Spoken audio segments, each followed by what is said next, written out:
Welcome back. Today we shall be mostly attempting to change the tie rods. Focus, yes.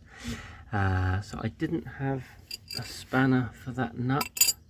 It's 22mm, but I got an adjustable on it, and with a little hammer managed to loosen that off. So now it's loose. I've never done one of these before, so I'm actually not sure. Once I undo this, I should be able to undo this. But I have to undo this first.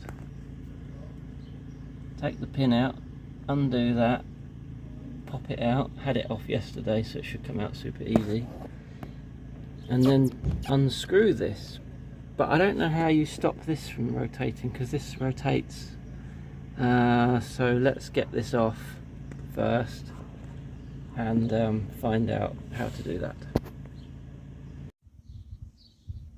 So the answer of how you do that without even having really decent tools, yeah, loosen this nut, but of course when you try and turn the end, this entire rod has to turn with it, and this is perfectly round. There's no notch anywhere on here to hold it still. They don't give you any way of putting a spanner on it, and I don't have any mole grips, but I do have these,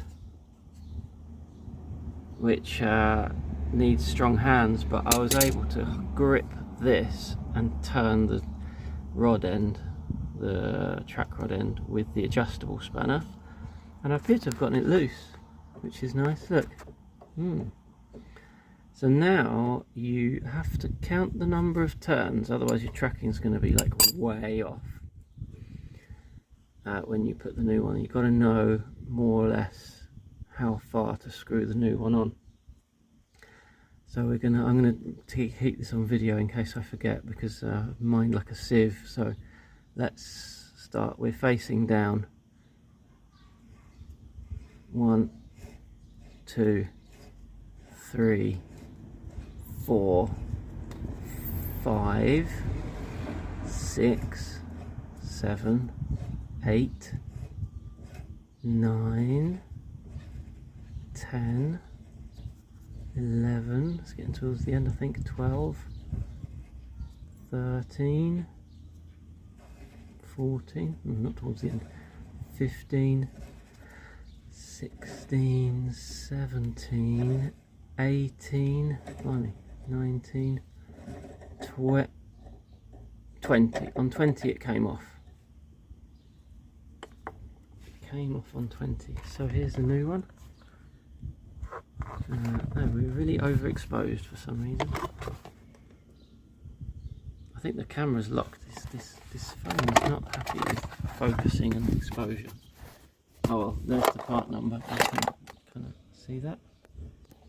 Let's see if we can unlock the exposure. There we go.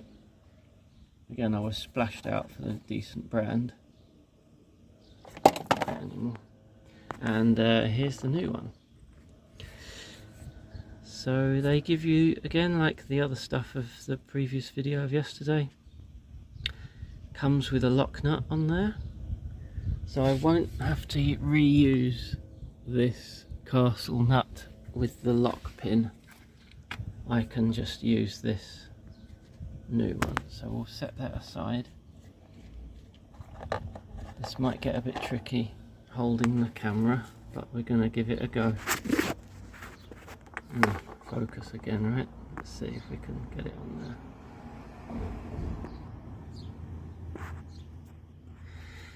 Yeah, it doesn't like it, does it? Okay, we got the focus. So yeah, here's the new one. Oh, I think this is a plastic cover that needs to come off. Can do it one-handed? Probably not. Let's pause and come back.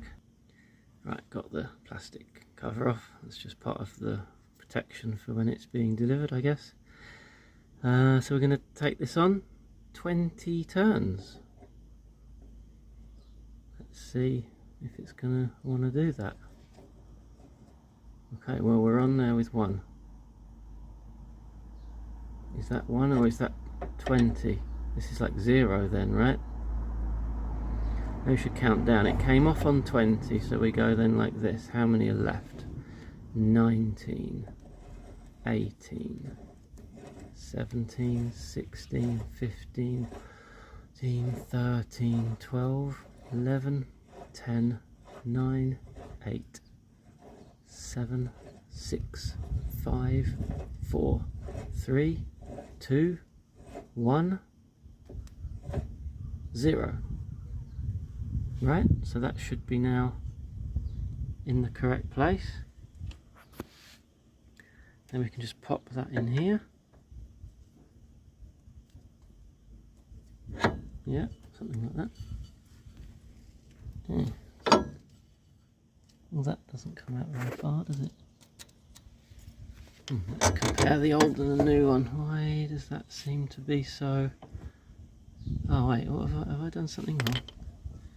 I need to push it I just need to push it harder. This whole boot... Damn this focus, man. This whole boot needs to sort of squish up like that, I think, because this metal shoulder is the part which is going to sit in here. So I just need to push it in a bit more, I guess.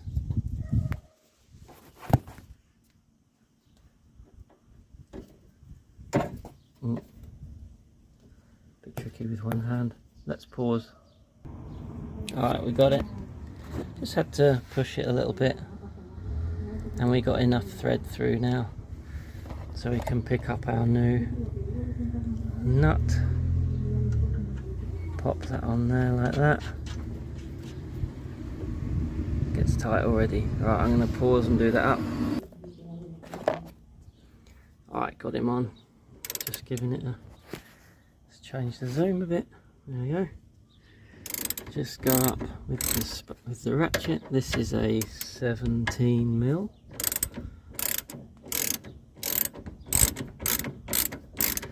Don't really need to see this, do you? You know what it looks like to do this. But I've got the phone in my hand now, so we'll just keep going. Oops. Make sure to keep the socket on the nut. If you wave it over here and bash it against the side of the car, it doesn't do anything, by the way. Just a little tip. Just tighten. Is it tightening? Yeah, now it's tightened. Okay, let's this is a both hands job. Is it both hands job? Maybe it's another hand job. Okay, to give it a bit of a torqued to spec, which is probably a bit more than that, I would say. That feels about right. I'll give it a little more for luck, because you never know. That'll do. I think that's probably more than enough. Well, that was easy. Oh, I've got to do this up, haven't I? Don't forget the little locking nut thing. Get your very accurate tool. Does it matter if it's an adjustable spanner? I always hated using adjustables on anything, but this one seems to be quite good quality. Maybe they're not so terrible as they might seem. How tight should you do it? I have no idea. Enough to stop it moving around? It's just to stop it moving around, isn't it? I think so. Just give it a bit more. That'll do. I think that's enough. Alright. Well, that's that done. So next, I think I'm going to do the brakes. I just thought that would take a lot longer. But it didn't. I'm pleased with that. It's the first one I've ever done. I don't know why. I was always scared that they'd be really rusted. Maybe in the UK these are really rusty. But here, they're not. Well, this one wasn't. Right, let's get on the brakes.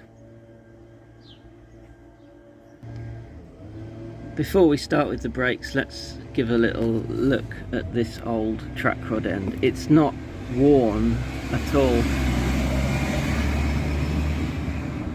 That was a Opel Mokka and it sounds like a bag of spanners. Just drove past. My favourite car, not. Yeah, it's not worn at all, but the boot is cracking, and I think I already showed pictures of this elsewhere, but maybe I can zoom like that. It's had its life, hasn't it? I mean, this is very, very likely to be original 2008, and it's just had it, so bye bye. Alright, let's do the brakes. Oh bugger.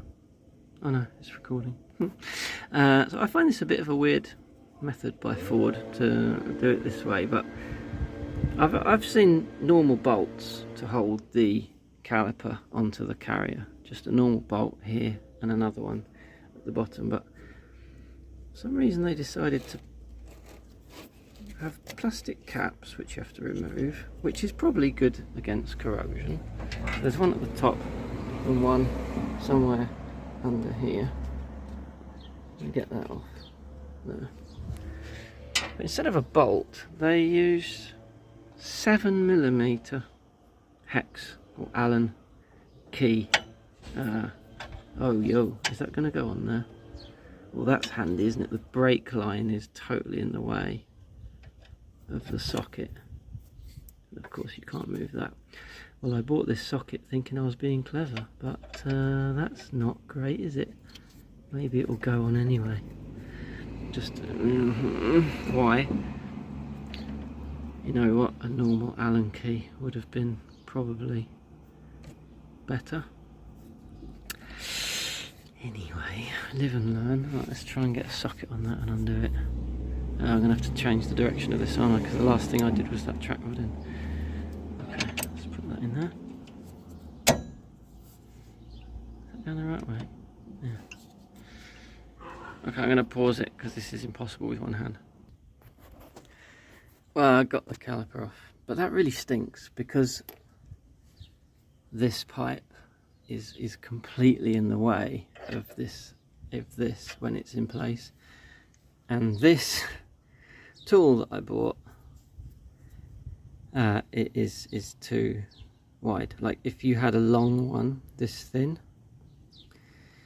it would be fine, but this hits on the brake pipe. So I managed to kind of wangle it off without fully undoing this, or actually undoing it at all, I think. So that's not perfect, but okay, we got it off. Next stage is going to be get the disc off, and yeah, okay. Getting the disc off, of course you have to remove the carrier, so we're doing that with the tiny ratchet because it's a 13mm and my socket set has 13mm only in what is that, quarter inch drive, so we're using that, but it's actually okay. It's not too tight, so it wasn't a problem really to get it off with the small ratchet. I found the big hammer. Oh, after yesterday's fun with that claw hammer, I found the big hammer, so just getting this off now and then get the disc off. It's getting Brembos. So if you don't know, this is like a company that makes a lot of brakes, and they make really cool high performance brakes for high performance cars, but they also make normal parts for normal cars.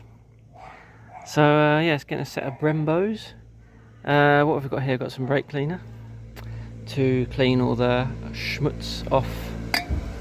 We've got some, oh, you can't see the label because it's and it's all in language. I don't know if that's Polish. I think it's Polish. Anyway, this is like high temperature brake grease. I always used to use copper grease on my brakes, and I found out recently you're not supposed to do that because it's really not ideal. This is the old ones, well, you saw those in the other video, but if you didn't see that, then this is what's left of the pad. One, and the other one is here. Definitely finished. And the lip on the dip, well, you can actually see it from the shadow of the sun there. Interestingly, these must be original because look, Ford Motor Company. I'm sure that if these were a second set, they would not have used original ones. So these are probably original. Honestly, I wouldn't be surprised if these are original. Can we see any markings on there? Nah, it's all worn off, isn't it? There's a bit of writing, but I can't see it. Anyway, that's for the bin. So we're going to get, what else have we got? We've got a wire brush, which has attached itself to my thing. Wire brush, going to clean all that. A sacrificial tea towel. Another sacrificial cloth. Some sandpaper to try and clean these retaining pins up, because they've got a bit of rust on them.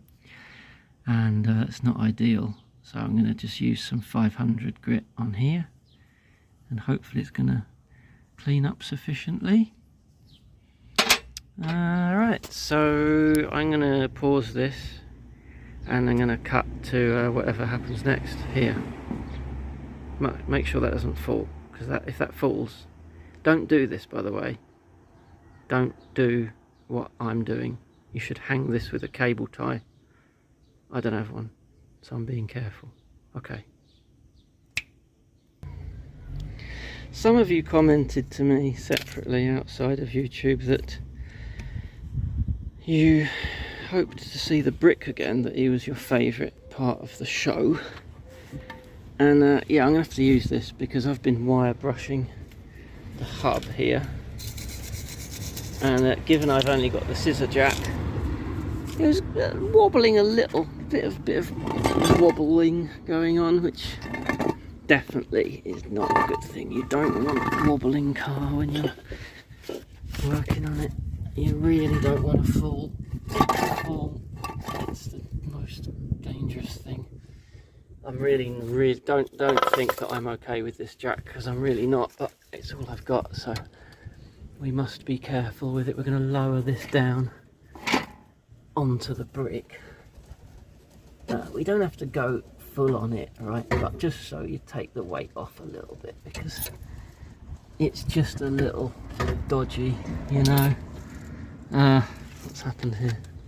Yeah, I think I've got the arm, and I don't want the arm on it. I want it on the subframe only, like that. Yeah, that might work. Okay, let's go down on here. Just so it sits on it. It doesn't have to take the hut. There you go. That's already better. Alright, that's just the brakes creaking, the rear brakes creaking. So the only negative point about this is it doesn't give you so much room, because now the hub is quite low to the ground, but it's not going to wobble all over the place now. Yeah, well, I was going to say, I wanted to tell you, if you're new to this kind of thing, probably you shouldn't be watching me because I've terrible habits, but don't be tempted to throw the disc on because, ooh, it's new shiny stuff and you want it to be looking nice and you want to get the job done quick. Take the time to clean this up and, yeah, clean this flat surface, clean wire brush this edge here and so on. It's not even focusing, because if there's dirt and there's rust and whatnot here, it can mean the disc doesn't sit straight, and if the disc doesn't sit straight you get a bit of a wobble in your wheel. Honestly, I've never had that happen. I think there'd have to be a fair chunky bit of dirt there, wouldn't there? But anyway, take the time to clean this with a wire brush, and you can use some brake cleaner and a cloth to wipe it at the end so it's clean of any debris, grease, oily stuff, whatever, so it's nice and clean. I'm also trying to wire brush this bit because I've noticed that when I put the wheel, when I try and remove the wheel, it's getting stuck on this center part, so I want to try and clean this up. I mean, it's old and it's probably a bit pitted, but we'll try and clean it up while we're here. Okay, so that's my little tip for this part. Talking of cleaning and preparing, most new brake discs have a very, very thin layer of grease or oil or whatever to stop them from rusting while they're in in storage and transit and whatnot. I thought these didn't, but when I started rubbing the cloth over, I started to feel it a bit greasy. So this is where the brake cleaner comes in handy, because it's very, very good degreaser. If you've never used it before, it can be quite an experience. It's usually very pressurized in the can, and it evaporates really quickly. So give it a good round and then wipe it with the cloth. I'll try and do it with the camera in my hand. Yeah, like just loads comes out in a short time. And then just give it, it's got quite a smell as well. It's not as nice as WD-40, but it is nice. Yeah, you can see it actually. This bit doesn't really matter because it's mating surface, but so we give it a wipe around on that side on our sacrificial tea towel, and we can turn it over and do the same on the other side. Just a quick round like that should do. Okay. And then wipe it off like that. That should do the job, I think. If you're doing this on a normal kind of car, you know, if there's a tiny bit of grease on here, I mean, it's not really grease, it's more just like oil film, it doesn't matter. You're not going to be driving in a way which means you have to have 100% braking efficiency like in a racing car or something. So don't go too crazy, as long as it's clean, you know. So that's clean, the hub is clean. I'm going to clean in here now. That we've even got some kind of insect eggs or whatever that have grown in this because it hasn't been moved for so long. We're going to try and clean all this up again. Probably a bit of this guy and brake cleaner and a cloth. What you want to do is this here. This is where the pads are going to sit. It's a mating surface, and also this here to clean this. You know, all this bit doesn't really matter. It doesn't matter, but we'll clean it up fairly well. Okay, let's do that now. I did show these earlier briefly. They were dirty, and was it rust? Probably some rust. I used some 500 grit sandpaper very gently, because I think honestly it could have done with being less gritty, so a higher number, maybe 800 would have been better. So I was very gentle with it. A bit of brake cleaner, and they've come up looking quite good. So these screw into there somewhere. These are the Allen key ones where you need that Allen. These hold the caliper in place. I think the next step is going to be get this piston back in. So the more the pads wear and the more the disc wears, the further this ends up coming out. It's out quite far now. So you need to open the bonnet and open the brake fluid reservoir. Is the bonnet open? I can do that with you now.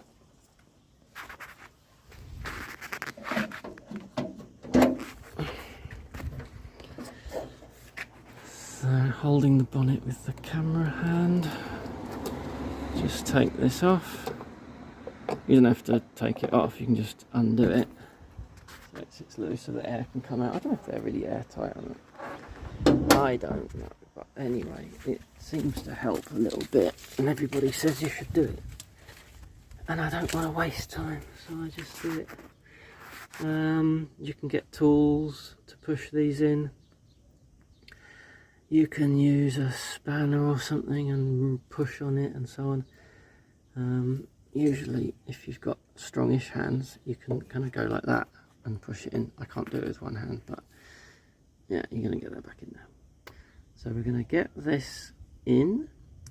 We're going to get the new brake pads out of their box and put them in and put the disc on. And oh, there's that retaining clip that I struggled with yesterday. I need to go and get that. That's indoors. So we'll do that, and then all right, well, that's enough waffling. Let's crack on. Okay, we got the new disc on, got the carrier bolted back up, and I managed to push the piston in. Whether that's enough, I don't know yet, but I managed to push it in with my hand. It's a good thing about working on small, light cars. Everything's quite light. The new pads have got this mad bracket thing on, which on this one is going to slip, or it's going to push into the hole which is in that piston. The other pad, which is in the box, doesn't have that, it's just plain. It's got this metal additional piece. Don't remove that because it stops the pad squeaking. Yeah, so it's going okay. I cleaned up all the contacting faces here, and in here. Brake cleaner and wire brush. So we're going to try and get these pads in now. Now this is looking good, eh? Got the new pads in, had to push the piston in really far because it was so far out because of the worn discs and pads. A little bit of the grease here on these edges of the pad, and that's it. That's what I'm doing. So I just need to get this back in with these jobbies here that I cleaned up earlier. Another little tip is to, when you put the new disc on, or maybe you're not even changing the disc, but you've taken the caliper off and the pads out, put the wheel bolts on to hold the disc in place. Otherwise it always wants to move around. There's nothing holding it really. Normally just the wheel being bolted on holds it. So to stop it moving around like this all the time, just stick a couple of wheel nuts on and just hand tight, and it stops that happening. So everything's nice and fixed in place where it should be. Away, got them on. Got the caliper bolts back in with the 7mm Allen hex. This one, I tell you what, if you're doing this job, get a long one of these. Don't try it with this short type. Well, for me this is a normal type, but it's really tight on this brake pipe. I will admit I did hammer this very slightly and very gently, just to move it a tiny bit this way to get me more space here, and it worked.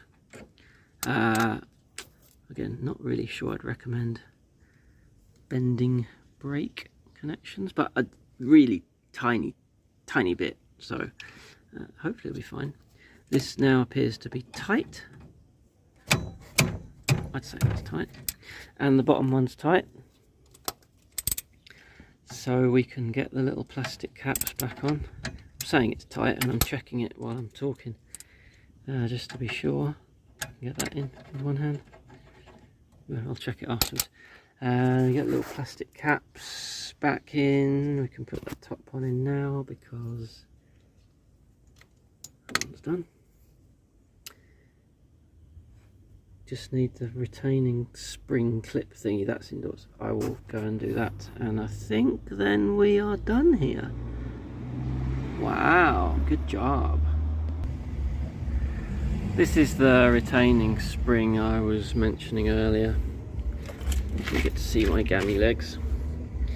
It goes in here, and it appears to me, I can't really show you with one hand, it's to keep this that way from this. I mean, it doesn't really move much anyway, but it's quite a hefty spring, and the idea is that that goes in there.